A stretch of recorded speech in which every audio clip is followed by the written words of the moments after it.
Supreme court ने कहा है कि अनुसूचित जाति और अनुसूचित जनजाति के खिलाफ अभद्र या अपमानजनक भाषा का इस्तेमाल हुआ हो या SC/ST अधिनियम के तहत किसी व्यक्ति के खिलाफ मामला दर्ज करने के लिए पर्याप्त नहीं होगा। SC/ST अधिनियम की धारा 3(1)(x) के दंडात्मक प्रावधान को लागू करने के लिए यह साबित करना होगा कि इस तरह की टिप्पणी जानबूझकर सार्वजनिक स्थान पर की गई है या नहीं। चार्जशीट या FIR की कॉपी में इस तरह की बातों का उल्लेख किया जाना आवश्यक होगा।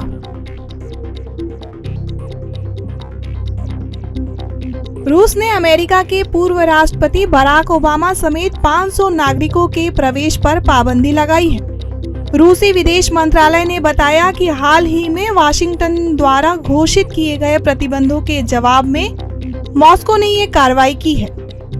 आपको बता दें कि मॉस्को की ओर से यह बयान जारी करके बताया गया है कि हाल ही में जब विदेश मंत्री लावरोव संयुक्त राष्ट्र जा रहे थे तब अमेरिका ने उनके साथ यात्रा करने वाले मीडिया कर्मियों को वीजा देने से इनकार कर दिया था। इसी के जवाब में रूस ने ये कदम उठाया है। भारतीय रिजर्व बैंक ने कल 2000 रुपए का नोट चलन से वापस लेने की घोषणा की है।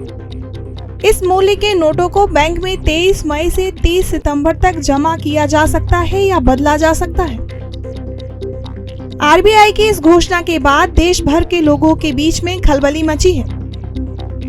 आपको बता दें कि अभी 2000 का नोट वैध है और आप इसका इस्तेमाल कर सकते हैं। आपके पास लंबा वक्त है और बैंक आपसे सभी नोट वापस ले लेगा। सरकार ने विमानन कंपनियों से हवाई टिकटों की दरें तय करने में संतुलन सुनिश्चित करने के लिए कहा है। हालांकि सरकार ने यह भी स्पष्ट किया है कि उसका हवाई किराए को नियंत्रित करने का कोई इरादा नहीं है।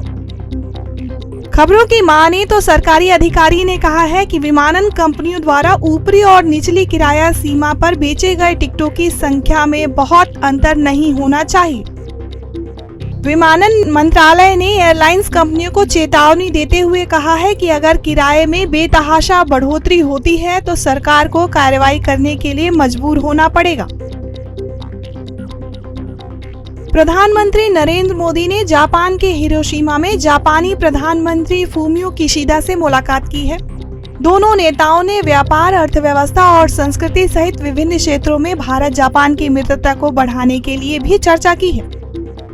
वहीं प्रधानमंत्री मोदी ने कहा कि मैं आपको G7 के शानदार आयोजन के लिए बधाई देता हूं।